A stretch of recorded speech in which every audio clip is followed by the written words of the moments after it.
Hi everyone. Importance of insurance. Financial ప్లానింగ్లో భాగంగా insurance యొక్క importance, selection of insurance policies, వీటిని గురించి వల్ల కొంత నేర్చుకున్నాం. ప్రతి వ్యక్తి తను సంపాదించిన మరుక్షణం నుంచి ఇమీడియట్గా ఇన్సూరెన్స్ చేయించాల్సిందే. కీ మ్యాన్ అంటారు కదా, కీ మ్యాన్ అంటే హూఎవర్ ద ఫ్యామిలీకి బ్రెడ్ విన్నర్ ఉంటారో, అంటే సంపాదించే వ్యక్తి, ఒక ఇంట్లో సంపాదించే వ్యక్తి. అలా అని ఇంకెవరు చేయకూడదని కాదు, అందరూ ఇన్సూరబుల్ పర్సన్సే. బట్ ఎవరైతే రన్నింగ్ కెపాసిటీలో అర్నింగ్ చేస్తూ ఉంటారో వాళ్ళు మటుకి కంపల్సరీ ఇన్సూరెన్స్ చేయించుకోవాలి. Insurance is compulsory. There is no alternate for insurance, no doubt at all it.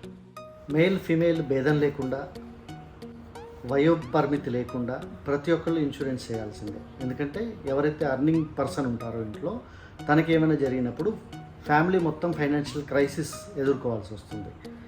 Insurance చేయడం వల్ల మనిషిని చనిపోకుండా ఆపలేము, బట్ ఫైనాన్షియల్ సెక్యూరిటీ మాత్రం ఆ ఫ్యామిలీకి అత్యధికంగా ఇవ్వచ్చు. మనం న్యూస్లో రోజు చూస్తూ ఉంటాం, ఎన్నో రకాల యాక్సిడెంట్స్ జరుగుతూ ఉంటాయి. Road accidents, train accident, flight accidents. అంతేకాకుండా పోస్ట్ కోవిడ్ సిచ్యువేషన్స్, ఈ మధ్యకాలంలో చాలా మటుకి మ్యాసివ్ హార్ట్ అటాక్ వస్తుంది జనాలకి. ఇమ్మీడియట్ స్పాట్ డెడ్ జరుగుతూ ఉన్నాయి. దీనికి వయోభేదం లేదు, లింగభేదం లేదు, వాడు సెలబ్రిటీనా నార్మల్ పర్సనా ఏమీ తేడా లేదు. మరి వీటి నుంచి మనం బయటపడాలంటే తప్పనిసరిగా ఆ ఇంట్లో ఉండే బ్రెడ్ విన్నర్ ఎవరైతే ఉన్నారో, కీ పర్సన్ ఇన్సూరెన్స్ చేయించుకోవడం తప్పనిసరి. ఇన్సూరెన్స్లో బేసిక్గా 3 రకాల ఇన్సూరెన్స్లు ఉంటాయి. ఒకటి హెల్త్ ఇన్సూరెన్స్, ఇంకోటి టర్మ్ ఇన్సూరెన్స్, మూడవది సేవింగ్స్ ప్లాన్స్. హెల్త్ ఇన్సూరెన్స్లో క్యాష్లెస్ ట్రీట్మెంట్ అవైలబిలిటీ చాలా ఎక్కువగా ఉంది.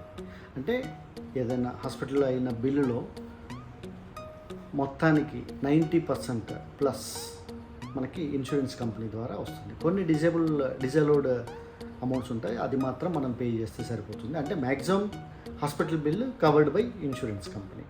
పోస్ట్ కోవిడ్లో మనం చూస్తున్నాం, ఏ చిన్న ఆరోగ్య సమస్య వచ్చినా కూడా హాస్పిటల్ బిల్లు మాత్రం ఆకాశాన్ని అంటుతుంది. దాన్ని మనం ఫేస్ చేయాలంటే హెల్త్ ఇన్సూరెన్స్కి ఆల్టర్నేట్ లేదు. అంటే హెల్త్ ఇన్సూరెన్స్ తీసుకోవడం వల్ల మనం జబ్బులను ఆపలేకపోయినా, బట్ ఫైనాన్షియల్ సపోర్ట్ మాత్రం ఫ్యామిలీకి చాలా ఉంటుంది. Next term insurance. Term insurance అంటే దీంట్లో మెచ్యూరిటీ ఏమీ ఉండదు, బట్ చాలా కొద్ది ప్రీమియం తోటి హ్యూజ్ ఇన్సూరెన్స్ కవరేజ్. సపోజ్ ఒక యావరేజ్ పర్సన్కి మనం చూసినట్టయితే around 1 crore 35,000 rupees insurance premium per annum pay చేయడం వల్ల వాళ్ళకి ఆర్థిక భరోసా ఆ కుటుంబానికి లభిస్తుంది. ఏదైనా అన్ఫోర్సిన్ ఈవెంట్ జరిగినప్పుడు వాళ్ళ ఫ్యామిలీకి 1 crore రూపీ వాళ్ళకి వస్తుంది. టర్మ్ ఇన్సూరెన్స్ గురించి విపులంగా మనం మరో వీడియోలో తెలుసుకుందాం. మూడవది సేవింగ్స్ ప్లాన్స్. సేవింగ్స్ ప్లాన్స్లో మొదటగా చెప్పుకోవాల్సింది ULIP, unit linked insurance plans. అంటే ఇవి స్టాక్ మార్కెట్లో ఇన్వెస్ట్ చేస్తుంది, దీనికి ఒక ఫండ్ మేనేజర్ ఉంటాడు, ఐఆర్డిఏ కంట్రోల్ చేస్తుంది. ఇవి యూలిప్ ప్లాన్స్లో మనం ఇన్వెస్ట్ చేయొచ్చు.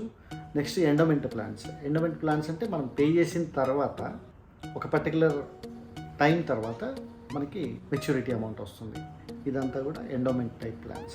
మనీ బ్యాక్ ప్లాన్స్ అంటే ఒక ఇంటర్వెల్లో వస్తుంది.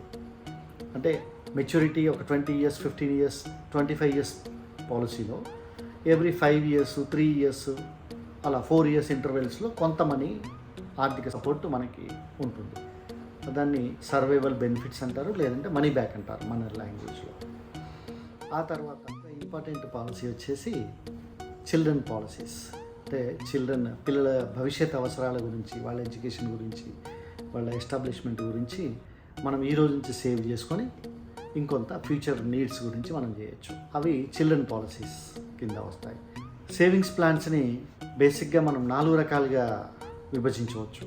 ఒకటి ULIPs, unit linked insurance plans. 2 endowment plans. 3 money back. 4 children policies.